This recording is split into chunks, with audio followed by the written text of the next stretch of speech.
Fala, gente! Mais um Tete a Tete Café começando. Aleluia. Que alegria ter você aqui. Mais um episódio, mais uma quarta-feira, onde quer que você esteja.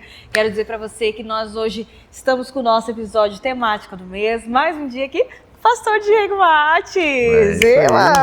Então, você que é a primeira vez aqui, já faça a sua inscrição no canal, já esteja conosco. E você que já é da casa, curta, compartilhe e faça seu comentário para que outras pessoas também cheguem a esse conteúdo, tá certo? Bora lá, pastor! Bora, pastora Priscila. Como que você tem achado dos nossos outros episódios temáticos? Tem Aventura. gostado? Legal, né? Eu não faço a mínima ideia do tema que vai vir. Esse que é o legal. Hoje de manhã, ele assim, vamos ver o que você vai afrontar hoje. É mais ou menos isso. Mais ou menos isso aí. Ai, que bom. Então vamos lá. Então vamos lá. Existem muitas coisas que as pessoas elas passam. E aí vem aquela questão de, isso é maldição hereditária. Nossa. O que nós podemos falar a respeito? Nossa. Maldição hereditária? É. Rapaz, maldição hereditária é um assunto bem complexo, né? Muito complexo. Bem complexo. Mas a gente pode falar Isso é sobre bom, isso. isso é bom. Vamos descomplexar então. Pois. Vamos lá.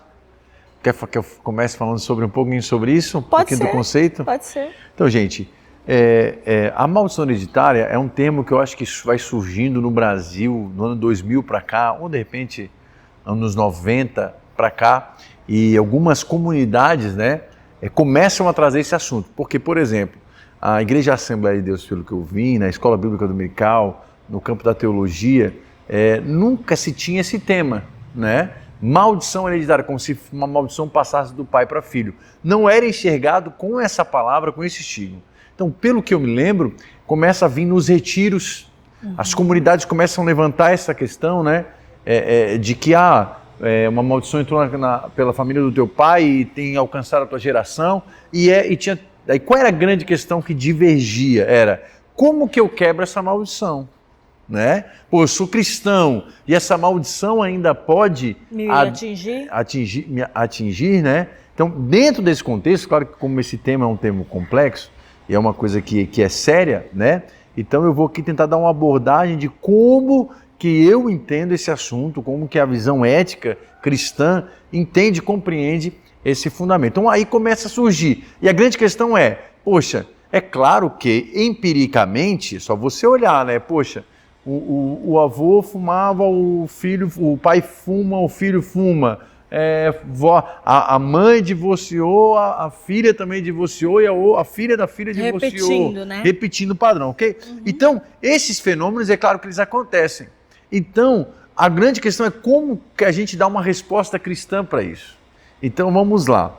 Tem essa linha da quebra de maldição, onde eu não sou um exímio especialista nessa área, porque eu nunca participei de uma comunidade de fé onde isso era a grande questão, tipo, tinha um processo de libertação para quebrar a maldição hereditária, né? Então, mas eu já conversei com pessoas que eram da área, então eles dizem que tem que ter renúncia, tem que desfazer pactos, quebrar realmente no mundo espiritual aquilo que está acontecendo. Então isso é nominar. Quer falar? Eu ia falar, porque é interessante a gente falar sobre isso, porque, por exemplo, assim, eu consegui identificar, e a primeira vez que eu ouvi essa questão de ciclos familiares... Ciclos familiares já é outro termo. Já é outra coisa. Outro termo, mas é a mesma coisa? Seria a mesma coisa? São explicações diferentes. Maldição hereditária, ciclos familiares. Pois é. Por isso que eu queria abordar esse assunto, porque essa é a diferenciação que eu queria dar. Porque, por exemplo, quando eu vi ciclos familiares se repetindo na minha família, que eu nunca tinha mapeado isso, nunca tinha percebido isso, e eu comecei a ver antes de nós casarmos, não sei se você lembra, a gente estava noiva, e eu falei assim pra ti, amor, seguinte, vamos casar mesmo? Então deixa eu te falar uma coisa, eu percebi que meus avós divorciaram, eram pastores. Meus pais divorciaram, sendo pastores. Tu é um pastor, eu tô indo para a mesma linha pastoral contigo, vamos casar. Então a palavra separação e divórcio não pode estar na nossa boca. Perfeito. Não sei se tu lembra disso. Sim. E não só isso, como tu era uma refamília, e os teus pais também vinham, então tipo, já existia essa questão, esse padrão. Então tipo assim, quando a gente fez aquela oração para que não se repetisse, eu vejo que, posso estar errado e posso me corrigir, não tem problema, que ao fazer essa oração, Isso era para que eu estivesse consciente desse ciclo. Não que de fato esse ciclo se encerrou pela minha vida. Por quê? Porque eu poderia ter ações que isso realmente se repetisse independente da minha oração. Mas pela oração me veio a consciência desse ciclo e por isso eu vou cuidar. Sim. Não sei se isso faz sentido. Então, como eu falei, né? Então acho que nós vamos dar bem dessa linha mesmo que você acabou de falar, mas é bom que você exemplificou um caso real, né? Tá. Então o que acontece? Dentro da questão missional, porque eu acho que a minha grande... Se eu posso ter alguma coisa para contribuir, é a minha questão da missão. Que eu tô hoje vai 20 anos, né? Na igreja local, né? Estudando a palavra, buscando. Você sabe que eu não fico estudando revelações místicas. Eu gosto de estudar realmente o que é a docência cristã, grandes teólogos, né? Como que eles interpretavam a Bíblia. Eu não acredito nessa questão. Tem um versículo ali. Isolado. Nossa, Deus me deu uma revelação. Deus pode te dar uma direção através daquele versículo, mas por trás daquilo ali tem uma teologia, tem uma história. Então eu leio a Bíblia. Estudando um pouquinho de antropologia, estudando um pouquinho de sociologia, você vai trazendo... A própria história, né? Isso se chama exegese, né? Sim. Então, para quem quer perguntar, você fazer uma exegese do texto é literalmente isso. Você tentar entender o que está por trás daquilo ali, qual era a história, o que o autor está ensinando aquele povo. Jesus já tinha vindo, não tinha vindo, como é que funciona isso, né? Então, eu sou muito prático nesse sentido. Então, se eu tenho algo para contribuir, é isso. Como que é a melhor forma de construir a história nesse sentido? Então, eu já falei da primeira, que teve essa voz comunitária, essas comunidades que vêm surgindo, e aí tinha que quebrar, tinha que botar na cruz, pregar, tinha coisa que tinha que ligar para o pai, quebrar a maldição lá, renunciar e tudo mais. Beleza, vamos lá. Funcionava, certo? Funcionava de uma certa forma. Tem muitos agravantes, por quê? Porque a pessoa era cristã e ela tinha dúvida, será que esse espírito está agindo ainda na minha vida? Será que esse espírito está aqui? É um espírito que me vaga? Como é que funciona? É uma maldição hereditária, ou seja, será que está em algum local? Aí eles usavam, né, alguns textos bíblicos que a maldição do pai alcançará o filho durante a quarta, quinta geração. Mas aí também tem no Novo Testamento promessas do Messias. De que se quebrou, né, já. Que daí se quebraria, né, que isso não aconteceria mais, e Cristo Jesus já veio. Ao fim, vamos lá. Mas é claro que isso tem como eu falei, só você vê empiricamente, não tem como negar essa realidade. Então tem esse fato de que as pessoas justificam e tem um método que chama maldição hereditária. Também existe o quê? O que a Bíblia chama de quê? Arrependimento. Certo? Então, por exemplo, quando você está num caminho, como você fez, né?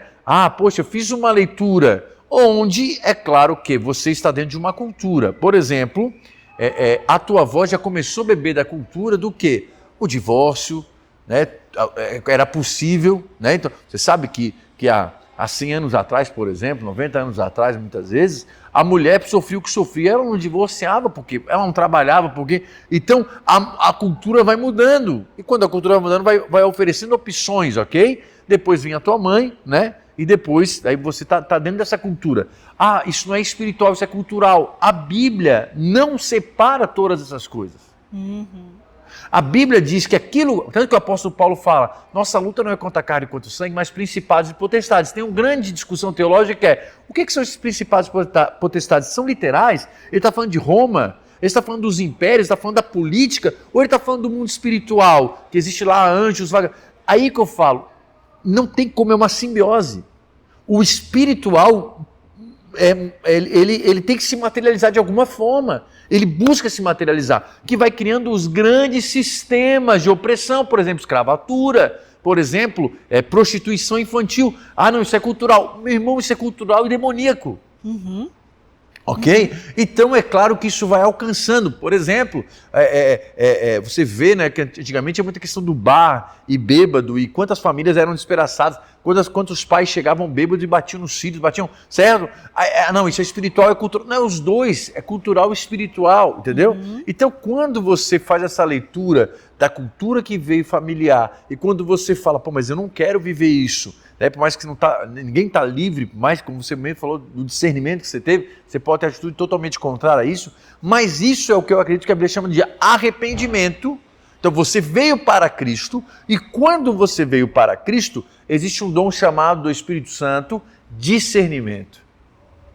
Então o Espírito Santo vai fazendo você discernir o espírito que está por trás daquele comportamento. Perfeito. Até porque antes desse discernimento também tinha o seguinte, né?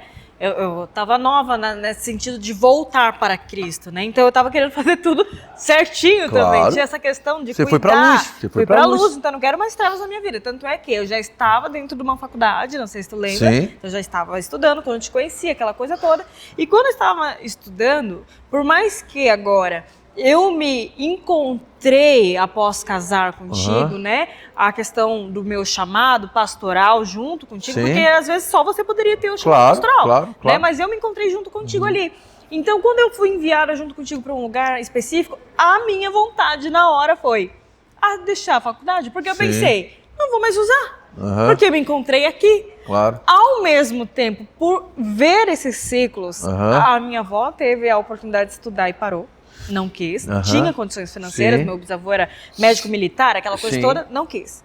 Minha mãe veio numa família boa, também não quis, teve oportunidade tal, né? Não quis, teve outro tipo de profissão e só ficou no pastorado. E quando aconteceu o que aconteceu do jeito que ele, né? Que ela ficou perdida, não sei de profissão, sem nada também. Aí vem eu, que já estou numa faculdade com a minha família me abençoando, porque se fosse por mim eu também não teria, então eu já estava sendo abençoada. Então eu fiz por duas questões. Vou finalizar por honra, porque acreditaram em mim, no meu potencial, e também a questão do ciclo. Por quê? Porque minha avó não estudou, minha mãe não estudou, então eu decidi finalizar algo que eu comecei. Então, a palavra que eu uso para isso é discernimento e sabedoria. Ou seja, é enxergar não a atitude em si, mas aquilo que está por trás da atitude. Então isso é espiritual? Claro. Mas isso é cultural? Claro. Mas isso é emocional? Claro. É muito difícil ficar separando umas coisas das outras. É muito difícil. E é uma coisa que as pessoas falam assim, não, mas isso aí é alma. Cara, mas como é que tu sabe disso, cara? Onde que tu chega? Como é que tu chega nesse detalhe? Né? Eu acredito, se chama isso na teologia, para quem quiser estudar, né? Unidade psicossomática. O que é isso? Nós somos uma unidade psicossomática. Então eu acredito que nós somos espirituais porque viemos de Deus, que é espiritual, nós temos uma alma, certo? Que tem emoções, ou seja, um homem interior, segundo o apóstolo Paulo fala, né? E nós temos a matéria. Agora, onde que a alma e o espírito? É muito difícil. Por isso que a gente fala da integralidade. Integralidade, exatamente. Então, por exemplo, a palavra mais certa para isso, ao meu ver, é que sim, existem espíritos que agem nas famílias, porém, quando você se converte, isso é quebrado, mas você não melhora da noite para o dia. Tipo assim, uau, aceitei a Jesus agora, né? Aceitei Jesus, agora está tudo certo, agora a minha vida daqui para frente não tem mais nada para fazer. Não, aí você está esquecendo uma palavra chamada santificação. E o que é santificação? Senão a mudança interior que gera comportamentos diferentes. Então, para mim, né, é um campo muito melhor você entender que a Bíblia não fala de maldição hereditária como se era ensinado. Precisa fazer isso, precisa ligar para fulano, Meu irmão, você foi para a cruz, você se arrependeu, o Espírito Santo abriu os teus olhos, agora você vai entrar nesse processo e muitas vezes, sim, o Espírito Santo vai te dar discernimento para você ver o que está por trás de toda aquela cadeia familiar, para que você faça o quê? Vigie. Vigie. Pô, o meu pai errou aqui, minha mãe errou aqui. Pô, vigia. Não é que esse espírito tem poder, mas vigia por quê? Vamos lá. Aí é onde entra na terceira explicação. Então vamos lá. Primeira explicação, maldição hereditária. Segunda explicação, a questão do arrependimento. Arrependimento como rompimento com as trevas. E agora vem o processo de santificação, vem o processo de libertação, literalmente. E Deus vai te dando discernimento das coisas. Não que existe um espírito ali te oprimindo naquela... Não, mas existe um padrão familiar. Familiar é comportamental e eu posso repetir o mesmo padrão comportamental. Aí onde entra que você falou, que é chamado ciclos familiares. Então a palavra ciclos familiares nem tem na Bíblia, né? Então isso é uma coisa muito nova que vem principalmente da teoria cognitiva comportamental. O que é isso? É o TCC que eles chamam, né? Que é uma linha abordada do quê? O que está por trás dos comportamentos? São as motivações, são as intenções, são as ambições, certo? Poxa, então vamos supor, em um momento de tensão, vamos supor, vou dar um exemplo aqui bem básico, tá? Tirar a Bíblia da questão. Poxa, o homem antigamente era o seguinte, ele trabalhava a semana toda não estou falando que isso é uma verdade, tá? Vou dar um exemplo. Trabalhava a semana toda lá, o dia todo, papá, chegava em casa cansado e tudo mais, aí a mulher começava a falar trazer um monte de problema para ele, eu vou pro bar, meu irmão. Alguém teve que começar a ir pro bar. Aí bebia, a bebida faz o quê? Ela muda um pouco a tua consciência, ela tira essa parte racional, né? Ela te dá uma certa leveza, é a verdade, ela te dá Ela tem 3 ciclos, né? A leveza, daí depois a euforia e depois a depressão. Né? Exatamente. Então beleza. Então o que acontece? Era o quê? Um comportamento de escape, uma válvula de escape que o teu avô fazia, o teu pai fazia, e quem sabe tu vai usar a mesma questão, que é o que geralmente acontece. Então, é espiritual? Mas é comportamental? Então é um ciclo familiar que você aprende através da repetição, principalmente quando tu é criança. Porque quando tu é criança, os hábitos é pego por osmose. É mais pelo que você faz do que você fala, né? Repetição. Isso, repetição. Sim. Você está vendo aquele padrão. É o que eu falo, por exemplo, para você. Tem família que fala bem baixinho. Tem família que grita. A tua. Então assim, né, a tua família não fala baixinho, não. Alguma parte da família. Enfim, vamos lá. Então, o que vai acontecer? O comportamento é diferente. Então, por exemplo, existem famílias que é o seguinte, meu irmão, nós fechamos um pau, nós brigamos, nós se surramos aqui e depois tá tudo bem. E tem famílias que quando o bicho pegava, cada um ficava no seu canto, esperava o tempo passar para depois poder conversar. É um ciclo familiar? Sim. É comportamental? Sim. E de uma certa forma, é também uma sabedoria espiritual.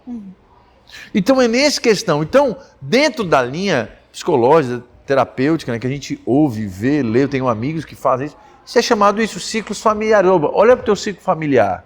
Tu não está reproduzindo um comportamento ou você não está repetindo um padrão? Está entendendo? Pô, mas o que Cristo faz na vida dele? Ele viveu de uma forma que ele quebra padrões. Ele ensina os líderes dele a liderar de forma que quebra um padrão. Por exemplo, os reinos desse mundo, eles querem oprimir as pessoas. Vocês não. Vocês vão quê? Servir, porque maior é o que serve. No meu reino, maior é o que serve. Não busque os lugares de destaque, ao contrário, não busca isso. Isso não é uma quebra de padrão? É. Isso não estava muito família? Sim, mas também é espiritual. Então, é isso que eu estou dizendo para vocês. Um arrependimento, para mim, bíblico, genuíno do reino, ele é integral. Ele é integral. Você foi perdoado, é claro. Se você não tivesse sido perdoado, irmão, se você não tivesse na luz, meu irmão, tu não estava nem pensando nessas coisas. Você tem um poder, quando o Espírito Santo desce sobre a igreja, desce sobre nós, nos é dado um poder que vem do alto para vencer essas coisas. Agora, é claro, é um processo de santificação.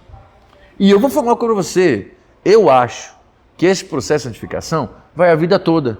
Porque por mais que você tenha um discernimento daquela situação, o diabo, o inimigo, a tua memória, seja o que for, pode num momento difícil trazer aquela ideia de novo, trazer aquele pensamento de novo, e aquele pensamento pode gerar uma emoção, aquela emoção pode gerar o quê? Um comportamento que pode gerar o quê? Uma maldição, que gera um ciclo familiar. Você está entendendo o que eu estou falando? Então, a santificação, você é salvo uma vez, você está no reino de Deus, você é povo de Deus, você foi separado, é o que eu preguei da Páscoa, né?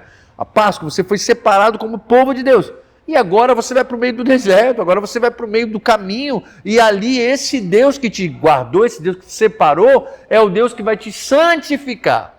O apóstolo Paulo chama de ele chama de várias maneiras, né? Que o propósito nosso é ser como Jesus, ser como filho, né? Que o nosso Jesus diz, né?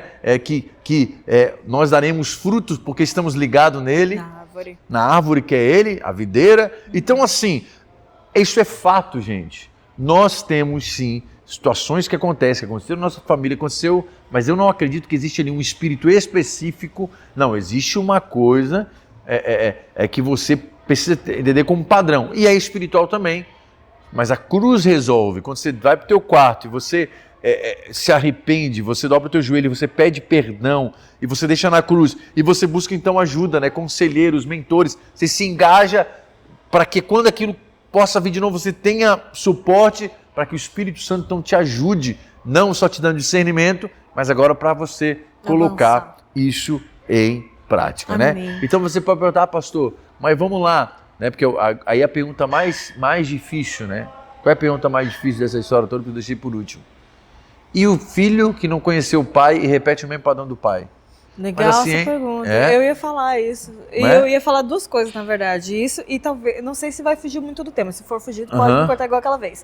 Né? Que tipo assim, o filho que está convivendo com o pai, vê essa situação e tem raiva dele. E faz totalmente ao contrário? Não, faz igual. E aquele que se compadece desse pai, mas ao mesmo tempo totalmente diferente. Tipo, não sei se foge. Sim, entendi. Foge claro, do assunto? Não, guarda isso aí então. Tá, Vamos lá. vou guardar. A primeira coisa é o seguinte. Então fala do filho, que não conhece o pai. conviveu, Hoje não a conhece. ciência já fala da memória. DNA. Que o nosso DNA tem uma memória. Perfeito. Né? Então, substância. Genética. Gente, isso é incrível. Eu me esqueci o nome agora, tu lembra? Genética? Tem um nome. Não é só genética. Biogenética, né? Foi feito um estudo, a gente ensina no GPS. Foi feito um estudo que os comportamentos, eles passam essas. O que é GPS? Tem gente que talvez O esteja GPS é assistindo nosso e não curso, saiba. né, que nós unimos desenvolvimento pessoal, inteligência emocional, à cosmovisão cristã. Então, o que acontece? Nós temos DNA, né, do DNA, a parte genética, vai passando os padrões pelos genes mesmo, isso é muito forte, né? Isso é muito forte. Então, também tem isso, tem a parte fisiológica. Tem a parte fisiológica na questão, né? Por isso que eu falo, é uma libertação, mas não envolve ficar repreendendo demônio. Envolve todo esse processo que é homem interior, pensamentos, emoções, espiritual, porque em Cristo você toma posse de uma santidade que não é tua, de uma justiça que não é tua, de uma misericórdia, de um perdão, porque sem isso a gente não consegue viver, para todo dia a gente conseguir tentar, mas ao mesmo tempo envolve comportamento, vigilância, envolve toda essa questão, né? E agora, a tua segunda pergunta ali, né? Sobre a questão do filho que ama e não faz igual, mas o filho que repele e faz igual. Mas faz igual. Por quê? Porque o repelir não muda nada. É igual, eu sempre gosto, por exemplo, assim, a revolta. O que a revolta é? Ela padronifica o padrão. Porque, né, por exemplo, não pense em vermelho. Vem vermelho. Né? Porque, não pensa agora em mim. Porque vem em mim, ok? Parece que o cérebro ele não consegue, o não consegue impedir de você fazer. O não é uma advertência. Então vamos lá. Quando você tem raiva, você tem mágoa, você olha para aquela pessoa e você vê o quê? Você só vê aquilo que ela vai fazer. Repetição, repetição, repetição. O que vai jogar no teu subconsciente? As tuas memórias? Vai ser exatamente aquilo. Quando você crescer, tu vai passar por coisas que, como muitas vezes o teu pai passou, e o que você vai fazer? Aquilo vai vir para te fazer aquela revolta, aquilo vai ser maior que você, mais forte que você. A pessoa que perdoa, que ama, ela sente, mas ela ressignifica. Ela aceita e ressignifica. Então ela consegue olhar o pai, mesmo com a questão, ainda com amor, porque ela ressignificou. Ela viu, meu pai é uma pessoa falha como eu. Meu pai é uma pessoa que errou como eu. Então, eu sou humano, tão humano quanto ele. Então, isso vai dando uma ressignificação. Você consegue lidar com aquela situação, mas o amor está aqui dentro, né? E a verdadeira libertação não vem pela raiva. Vou dar outro exemplo. O cara que prospera para mostrar para os outros que prosperou, ele fica escravo do quê? Ele vive para aquilo, não é uma coisa sadia. É uma coisa que ele tem medo de perder, porque o que os outros vão falar? Ó, uma pessoa que prospera em amor e diligência, amor, ama o que faz, tem propósito, tem significado, não está nele. O significado está naquilo que ele produz. Opa, olha só isso aqui, ó. De novo, arrependimento, discernimento. O que vai acontecer? Aquela prosperidade é diferente. Uau. Aquela prosperidade é uma prosperidade que traz vida, transmite vida. É onde você vê pessoas leves. É onde você vê pessoas que elas, não é que elas sofreram menos, é que elas ressignificaram as coisas, né? A gente estava falando em casa aquele dia, estava vendo uma aula e você, e fala, o médico tem que lidar com sangue. Cara, tu quer ser médico e nojinho de sangue? Não dá, não tem problema. Estão me ligando aqui, ó, o pastor Júnior está me ligando aqui. É janta, glória a Deus. Então o que acontece? você pode... E o mecânico com a graxa, não tem como evitar, O mecânico tem que lidar com a Não graxa. tem como O evitar. pastor tem que lidar com todo ser humano está no seu processo. Eu vou ser machucado, mas o meu Cristo foi machucado, foi transpassado, e ele conseguiu lidar com Pedro, mano. Ele conseguiria lidar com Judas. Deus conseguiu lidar com Davi, que assassinou, roubou, né? Não só engravidou a mulher de outro homem, não só... É muito mais sério aqui, gente. E é muito mais sério, porque Davi estuprou, né? Ele era o rei, ele podia o que ele quisesse, né? Exatamente, ele chegou e era de outro não, homem. Betseba, que Betseba teve problema? Ela, né? Como é que vai botar um problema para Betseba ali? Ela estava lá se trocando, se lavando, não sei o que, provavelmente deveria fazer isso sempre. Ok? Ele que estava ocioso, estava no lugar errado, na hora errada, tudo beleza. errado. Então, cara, ele não só matou, Jesus. ele estuprou. E ele pegou uma mulher, ou seja, 3 pecados em um só. Muito sério. Deus fala para Davi o quê? Pô, Davi. Natan, né? Fala, pô, tinha um cara que só tinha uma ovelhinha. Tinha outro que tinha um monte de ovelhinha. Aquele assim, ó, por que tu foi pegar ela? Eu não te daria mais ovelhinhas? O que tu faria? Eu mataria ele, né? Matar. Quem é esse cara que não vou matar ele agora? Esse cara é você. Justiceiro. Pô, Deus conseguiu lidar em amor com Davi.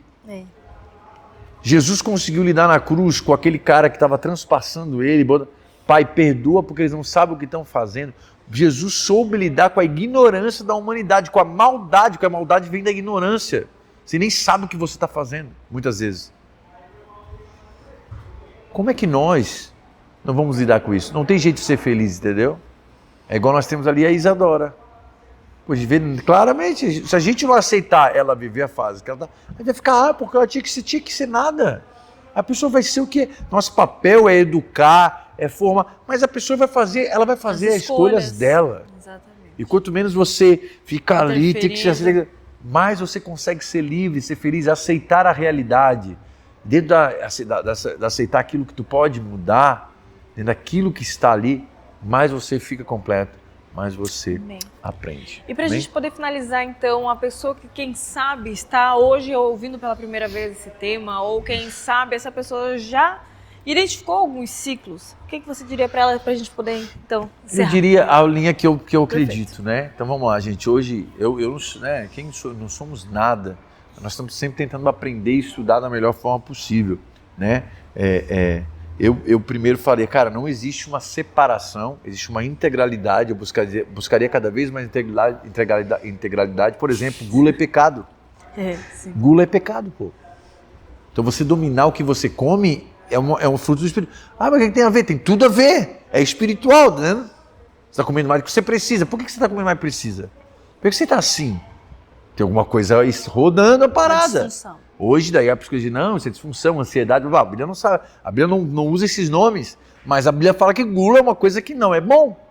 Beleza? Então, eu buscaria essa integralidade. Segundo, eu buscaria entender que a salvação não é uma decisão. A salvação é um caminho. Eu fui salvo para o reino, eu estou no reino. E no reino é uma jornada onde eu vou me desenvolvendo. E se a gente entende isso, é maravilhoso. É leve, né? É leve. Você está se desenvolvendo, você está sendo santificado. Terceiro, eu andaria com pessoas que estão no processo comigo. Eu oraria em grupo, eu estaria num pequeno grupo toda semana, eu estaria ali conversando sobre isso, me enchendo, bebendo do reino. Eu não preciso beber de maldição, saber o que aconteceu no passado. Eu preciso saber do novo. Daqui para agora. Claro, pastor, mas tem passado eu não consigo discernir. Amém, ensina. Ensina, que você já chegou nesse momento de, tô discernindo isso aqui. Mas isso também não vai tirar de lado. Agora, vai para cima. Posso dar um exemplo Pode disso? dar. Por exemplo, o carro, né? Tem lá os retrovisores Uhum. e o para-brisa. Você vai olhar mais para quê?